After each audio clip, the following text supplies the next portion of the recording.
प्यारे दोस्तों, आज हम आपको एक ऐसा इबरतनाक वाकया सुनाएंगे जिसे सुनकर आप जरूर सबक हासिल करेंगे। गरीब माँ बाप की इकलौती बिगड़ी हुई बेटी, जो कि हर वक्त गाने सुनने की शौकीन थी, उसे अल्लाह पाक ने कैसे इबरत का निशान बनाया। आइए देखते हैं यह सबक अमोज वाकया। किसी गांव में एक आलिम साहब थे। उनका नाम अब्दुल कलाम था और अपनी बीवी फातिमा के साथ रहते थे।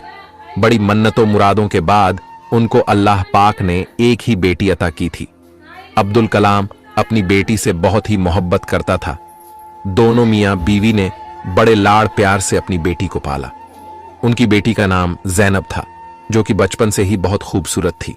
जब भी वह मीठी मीठी बातें करती तो वो दोनों मियां बीवी अपनी बेटी की इन मीठी मीठी बातों से बड़ा खुश होते। वक्त गुजरता गया, बेटी थोड़ी बड़ी हो गई।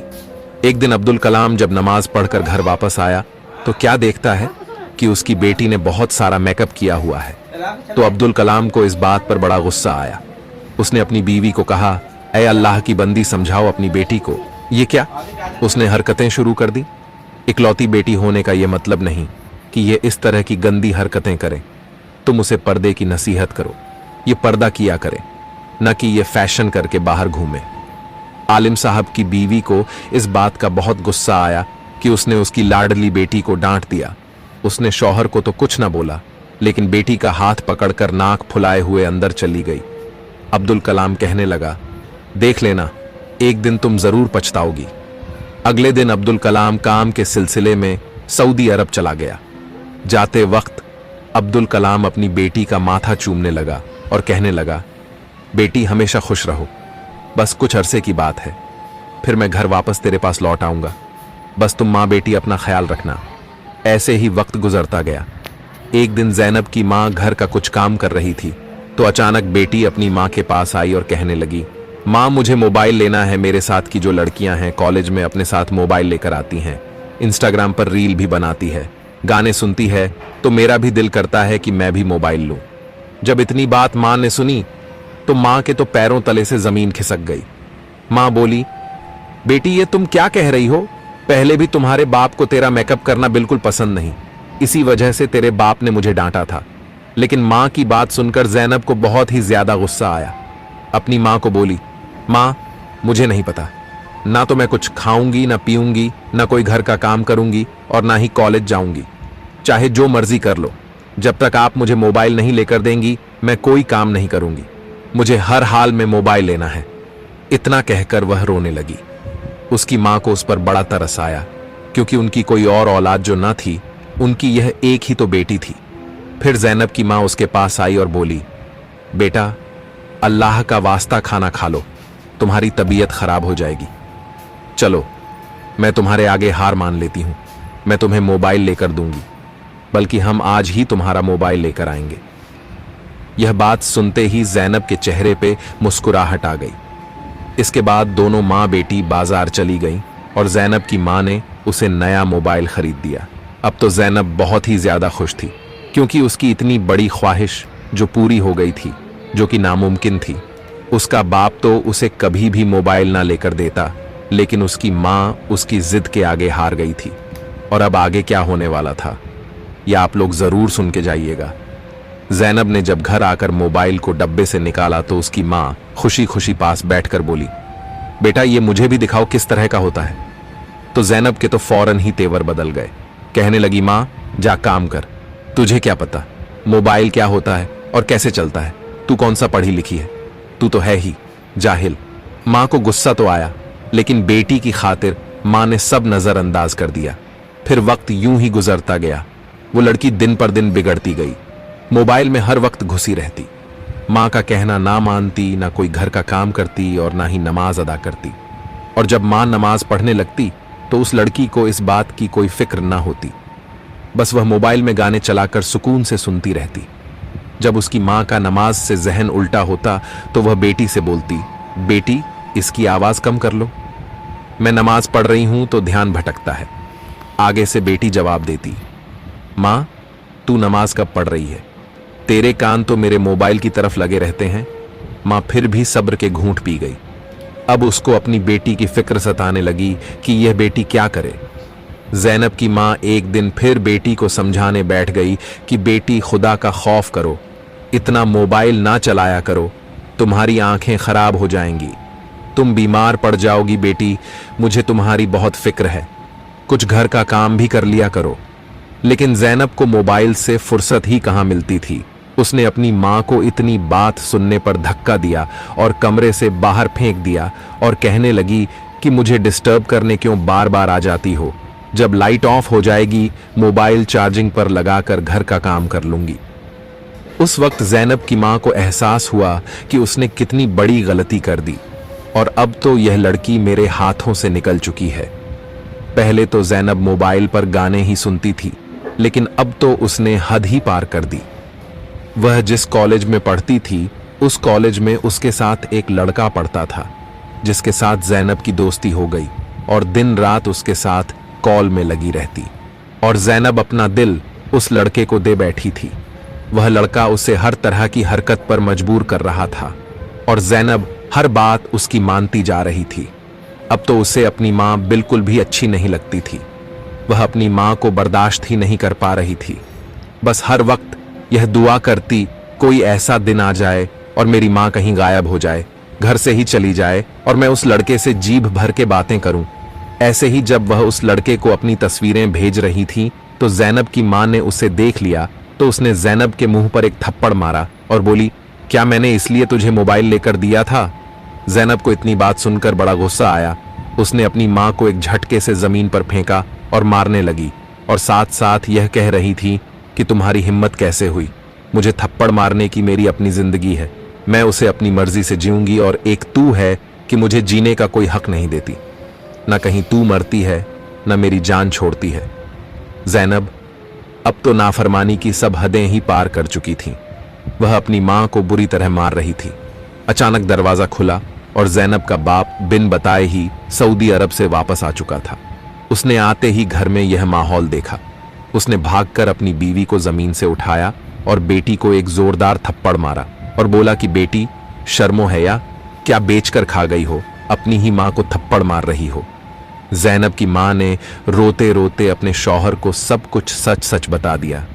मैंने ही इस जलील को मोबाइल लेकर दिया जिसकी वजह से यह लड़की बिल्कुल बर्बाद हो चुकी है। अब्दुल कलाम कहने लगा, अब क्यों पछता रही हो, यह सारा तुम्हारी डील का ही तो नतीजा है। अभी वो दोनों मियाँ बीवी इस तरह बातें ही कर रहे थे कि बेटी पांव पटकती हुई अपने कमरे में चली गई और जाते ही उसी लड़के को कॉल कर दी। उस लड़के ने आगे से जैनब को तसल्ली दी और माँ बाप के खिलाफ और भड़काने लगा। ये तुम्हारे कैसे माँ बाप हैं, तुझ पर तो जुल्म करते हैं, तुझे भी तो जीने का हक है, तू अगर मुझसे बात करती है तो क्या गुनाह करती है। जैनब कॉल पर रोती जा रही थी। उस लड़के ने जैनब से कहा, तुम्हारा बाप जो कुछ भी कमा कर लाया है, तुम ऐसा करो, सब कुछ समेट और मेरे पास आ जाओ, हम भागकर शादी कर लेंगे। जैनब ने घर में माँ का जितना भी जेवर और बाप का जितना भी पैसा पड़ा था वह उठाया और लेकर रात को चुपके से भाग गई। वह लड़का जैनब का इंतजार कर रहा था। जब उसने जैनब को आते देखा तो जल्दी से जैनब का सारा सामान पकड़ा और कहने लगा, तुम इधर ही रुको, मैं गाड़ी का इंतजाम करके आता हूं। फिर जैनब पूरी रात उस लड़के का इंतजार करती रही, लेकिन वो ना आया। जैनब को वहां पर एक बुजुर्ग आते दिखाई दिए। उस बुजुर्ग ने पूछा, बेटी क्या बात है, तुम अकेली क्यों बैठी हो और रो क्यों रही हो? जैनब ने रोते हुए उस बुजुर्ग को अपना सारा वाकया सुनाया। उस बुजुर्ग ने जैनब को समझाया और बोला, बेटी अभी भी कुछ नहीं बिगड़ा, फजर से पहले का टाइम है, फजर से पहले पहले तुम ऐसा करो, चुपके से घर लौट जाओ, तुम्हारे माँ बाप को कुछ पता नहीं चलेगा और उनकी इज्जत बच जाएगी। जैनब ने बिल्कुल ऐसा ही किया और चुपके से अपने घर वापस आ गई। देखा तो उसके माँ बाप अभी सो रहे थे, वह भी चुपके से आकर लेट गई। जब सुबह हुई, माँ ने घर में देखा तो ना कोई पैसा था और ना उसका कोई जेवर था। वह रोने पीटने लगी, लेकिन जैनब के दिल में फिर भी जरा सा रहम ना आया कि मैं अपनी गलती का तकल्लुफ करे और सब कुछ सच सच बता दूं। उसकी हरकतें वैसी की वैसी ही रहीं। फिर एक दिन ऐसे ही जैनब को उसी लड़के का फोन आया और कहने लगा, जैनब मुझे कुछ पैसों की जरूरत है, तुम मुझे कुछ पैसे भेजो, वरना मैं तुम्हारी भेजी हुई तस्वीर लोगों को दिखा दूंगा और तेरे बाप को भी दिखा दूंगा।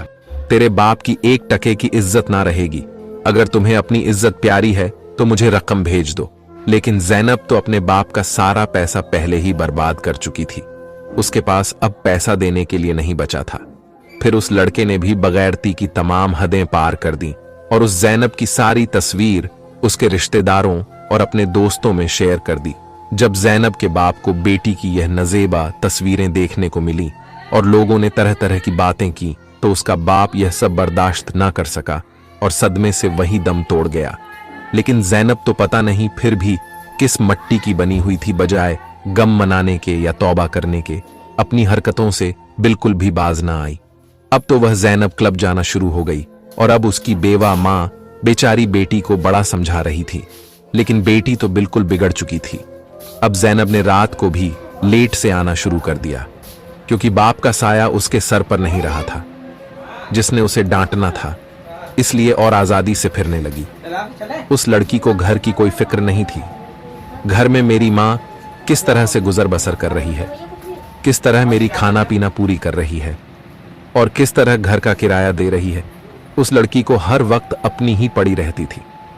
अब तो वह अक्सर ही अपनी माँ को बिल्कुल नजरअंदाज करने लग गई थी। उसने अपनी तालीम बस कॉलेज तक ही हासिल की। इसके बाद अपने तालीमी सिलसिले को जारी ना रख सकी। उसे कुछ ही रहम आया और अपनी माँ का हाथ बटाने के लिए एक जगह नौकरी करने लगी। माँ इस बात पर तो बहुत खुश थी कि उसकी बेटी अपने घर के खर्च चलाने के लिए पैसे कमा कर ला रही है और उसका फिक्र भी कम हो गया। लेकिन वह इस बात पर बहुत ज्यादा परेशान थी कि 19 साल की लड़की अक्सर रात तक बाहर रहती थी। उसका मोबाइल फोन भी बंद होता और अपनी माँ को यह बहाना करती। एक काम की ज्यादती की वजह से वह अपना मोबाइल बंद कर देती है। जैनब की माँ को उसके इस झूठ से तसवीस लाहिर हुई। जैनब की माँ और ज्यादा परेशान रहने लगी थी और उसने एक बार फिर से सोचा, मैं किसी तरह अपनी बेटी पर नजर रखूं ताकि यह दोबारा पहले वाली गलती का शिकार ना हो जाए। इसलिए अपने घर के बाहर एक सीसीटीवी कैमरा लगवा दिया और रोजाना सुबह उठकर वह वीडियो देखती और चेक करती कि रात को उसकी बेटी कितने बजे घर आई थी। जैनब अपनी माँ की इस हरकत से बहुत ज्यादा परेशान थी और शदीद गुस्से में भी थी और उसने अपनी माँ से झगड़ना भी शुरू कर दिया। तुम अपनी बेटी पर शक कर रही हो, यह अच्छा नहीं है। लेकिन जैनब की माँ ने वह कैमरा लगाए रखा और रोजाना की बुनियाद पर यही चेक कर रही थी कि उसकी बेटी रात को किस वक्त घर लौटती है। एक रोज जैनब अचानक गायब हो गई। माँ को उसी बात का डर था और वही हुआ।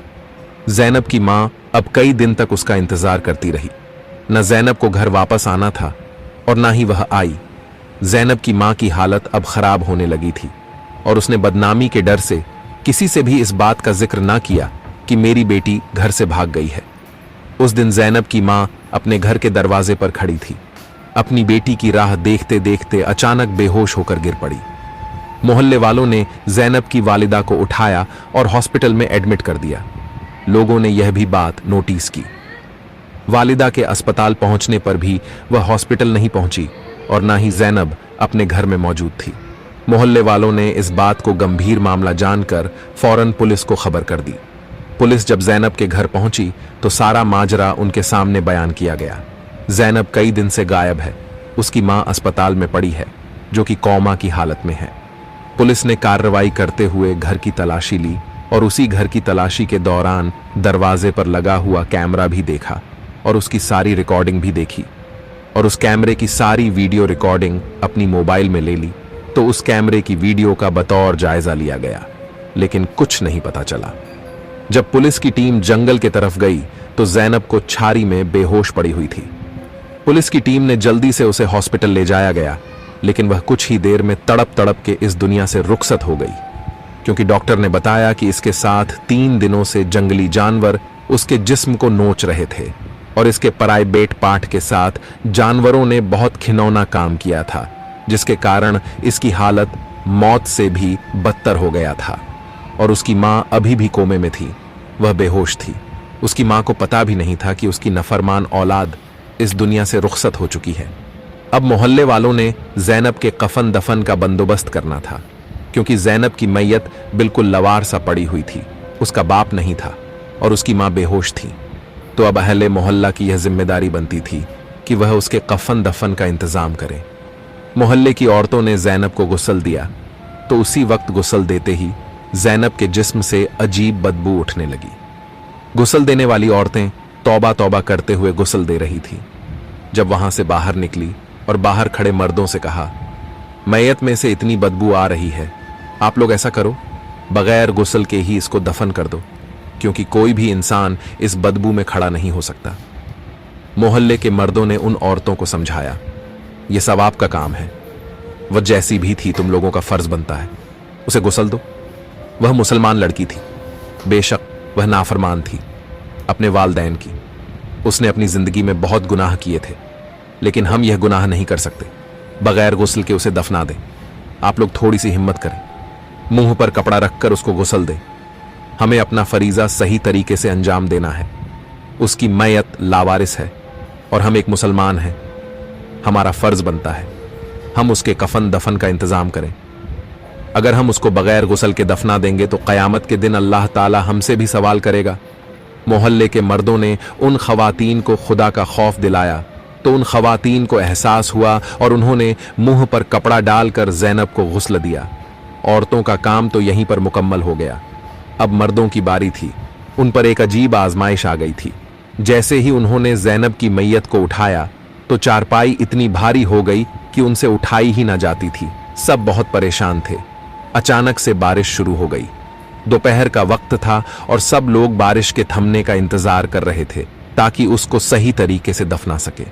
दोपहर से रात हो गई। बारिश अब तूफानी बारिश में तब्दील हो चुकी थी और बाहर का मौसम ऐसा था कि कोई भी इंसान इस मौसम में बाहर निकलकर जैनब की तदफीन नहीं कर सकता था। सब लोग परेशान थे।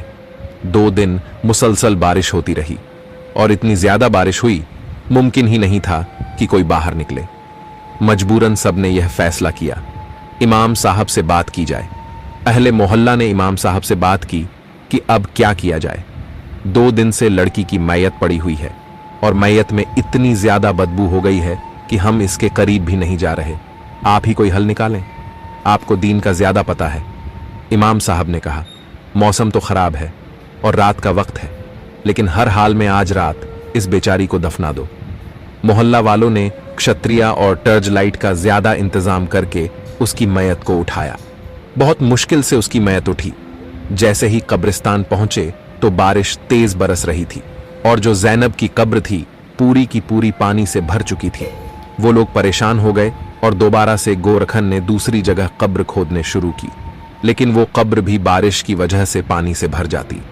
वो लोग आधी रात तक इसी कशमकश में रहे। आज किसी भी हाल में जैनब की मैयत को दफनाना है, वरना उसकी मैयत से बीमारियां फैलने का खद था। इतने में वहीं पर एक शख्स आया और उसने कहा कि एक बात कहूं, बुरा ना मनाना, लेकिन मैंने एक ख्वाब देखा है कि जैनब को हम उसके मोबाइल और उसके सॉग सिस्टम के साथ दफना रहे हैं, तभी उसे कब्र में जगह मिल रही है। जब उस शख्स ने अपना यह ख्वाब सबको बताया तो सब परेशान हो गए कि आखिर कैसे जैनब को इन सब चीजों के साथ दफनाया जाए। लेकिन उस शख्स ने कहा कि उसको सिर्फ सच्चे ख्वाब आते हैं और हकीकत भी यही थी। वह अल्लाह का बहुत ही नेक बंदा था। लोगों ने सोचा कि हम उस अल्लाह के बंदे की बात पर अमल करके देखते हैं, क्या पता उसको जमीन में जगह मिल जाए। लोग उसके घर से उसका मोबाइल और उसका सॉन्ग सिस्टम उठाकर लाए और जैनब की मैयत के ऊपर रख दिया। फिर एक और जगह उसकी कब्र खोदी गई। अब पानी थोड़ा कम हो चुका था, बारिश थम चुकी थी और बड़ी मुश्किल से जैनब को जगह मिली। जैनब को कब्र के अंदर रखा गया और कब्र में ही उसका मोबाइल और उसका सॉन्ग सिस्टम भी रखा गया। सबको बहुत अजीब लग रहा था, लेकिन सबको लग रहा था यह उसकी इबरत का वक्त है। जिन चीजों से उसने जिंदगी में मोहब्बत की और उन चीजों की वजह से उसने वालदैन की नाफरमानी भी की, उनको तकलीफ दी, तो यह चीजें वह दुनिया में छोड़कर नहीं जा सकती।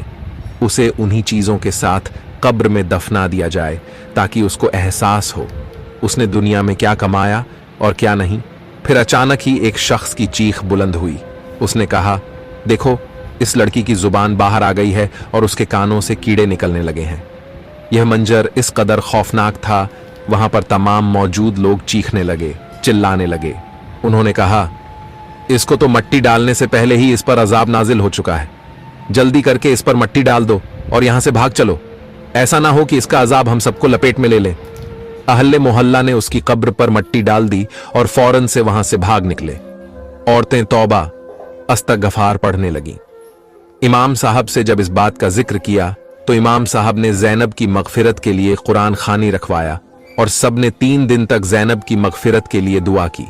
इतने में उसकी मां को होश आया तो उसने सारी हकीकत बता दी। उसकी मां रोने लगी और सबने उसकी मां से कहा, तुम अपनी बेटी को माफ कर दो तो अल्लाह भी उसे माफ कर देगा, वह बहुत अजाब में है। जैनब की मां बहुत रोने लगी और उसने अल्लाह के हुजूर सजदे करके अल्लाह से अपनी बेटी के लिए मगफिरत तलब की और कहने लगी, ऐ अल्लाह रब्बुल इज्जत, वो मेरी नाफरमान बेटी थी, ऐ पाक परवरदिगार तू उसकी मगफिरत फरमा, क्योंकि मुझ में ही तो कमी थी, मेरे से उसकी तरबियत करने में कमी ही हो गई थी। मैंने उसको इतना लाड़ प्यार दिया और उसकी यह जिंदगी मेरे लाड़ प्यार का नतीजा ही थी जो बुरी गुजरी। जब उसकी मां ने उसको माफ कर दिया तो फिर इमाम साहब ने कहा, तुम लोग जैनब की कब्र खुदाई करो और वह सॉन्ग सिस्टम और मोबाइल वहां से निकाल दो। यह सही तरीका नहीं है, इस तरह मैयत को नहीं दफनाना चाहिए था। तुम लोगों को पहले मुझसे यह बात पूछ लेनी चाहिए थी। इमाम साहब के कहने पर मोहल्ला वाले ने दोबारा कब्रिस्तान गए। अब धूप निकल चुकी थी और कब्रिस्तान की जमीन खुश्क थी। उन्होंने कब्र कुशाई शुरू कर दी और देखा तो कब्र ठीक ठाक थी और उन्होंने कब्र में मौजूद मोबाइल और सॉन्ग सिस्टम बाहर निकाला और अल्लाह के हुजूर तौबा किया। कब्र में जैनब के साथ उन लोगों को यह सब चीजें नहीं दफनाने चाहिए थीं। फिर अचानक से एक शख्स की नजर जैनब के चेहरे पर पड़ी तो उन्होंने देखा कि उसके चेहरे से अजाब हट चुका है, उसकी जुबान भी सही है, उसका चेहरा रोशन है और लोगों ने महसूस किया उसकी कब्र से अब खुशबू भी आ रही थी। वापस आकर उन्होंने इमाम साहब से यह माजरा बयान किया तो इमाम साहब ने कहा, यह उसकी मां की दुआ थी जो कबूल हो गई, क्योंकि मां की दुआ को जन्नत की हवा इसलिए कहा जाता है, जब वह औलाद को लग जाए तो जन्नत की हवा की तरह ही लगती है, और जैनब को उसकी मां की दुआ लग चुकी थी। अहले मोहल्ला ने फिर से कुरान ख्वानी की और जैनब की मगफिरत के लिए दुआ की और सब ने अल्लाह से माफी मांगी कि उन्हें कब्र में मोबाइल और सॉन्ग सिस्टम नहीं डालना चाहिए था। अहले मोहल्ला को एहसास हो गया था कि उन्होंने यह काम करके बहुत बड़ा गुनाह कर दिया, कब्र की और मैयत की बेहुरमती की, इसलिए उन्होंने अल्लाह से माफी मांगी। कुछ दिन बाद जैनब की मां को एक ख्वाब आया जिसमें जैनब बहुत खुश थी और अपनी मां से कह रही थी, मां, मैंने तुम्हारी और अब्बा की सारी जिंदगी नाफरमानी की, तुम लोगों को बहुत तकलीफ थी जिसकी मुझे बहुत बड़ी सजा मिल रही है, लेकिन जैसे ही तुमने मेरे लिए दुआ शुरू की तो अल्लाह ने मुझसे अजाब हटा दिया। बेशक वालदैन का दर्जा बहुत बुलंद है, काश मैं आप लोगों की नाफरमानी ना करती और आप लोगों की फरमाबरदार होती तो यह जो अजाब मुझे मिला था वह भी ना मिलता। लेकिन मां, यह तुम्हारी दुआ है, तुम्हारी दुआ ने ही मुझे इस अजाब से बचाया। यह ख्वाब सुनकर अहले मोहल्ला खुश हो गए और इमाम साहब ने सबसे कहा, देखो हम लोग सब कितने गुनाहगार हैं, बड़े बड़े गुनाह करते हैं और हमें उसकी सजा भी मिलती है, लेकिन अल्लाह की जात इस कदर मेहरबान है, जब इंसान को उसकी गलती का एहसास हो जाए तो फौरन से अल्लाह रब्बुल इज्जत उस इंसान को माफ फरमा देता है। ये अल्लाह की रहीमी और करीमी है, वो हमें माफ कर देता है। अगर वह हमें माफ ना करता तो हम तो हमेशा आग में जलते रहते। इसका यह मतलब नहीं कि अल्लाह को रहमान और रहीम समझकर हम गुनाह करते रहे, बल्कि इसका यह मतलब है हमें अल्लाह की फरमाबरदारी करनी चाहिए, उसके रास्ते पर चलना चाहिए। जब हमारा रब हमसे इतनी मोहब्बत करता है तो हमें भी चाहिए हम अपने रब से मोहब्बत करें और उसके फरमाबरदार बंदों में से बन जाए। प्यारे दोस्तों, उम्मीद करता हूं आज की वीडियो से आपने बहुत सबक हासिल किया होगा, इसलिए अपने फैमिली में भी वीडियो शेयर करें और चैनल को सब्सक्राइब करने के साथ साथ कमेंट में अल्लाहू अकबर जरूर लिख कर जाए। शुक्रिया।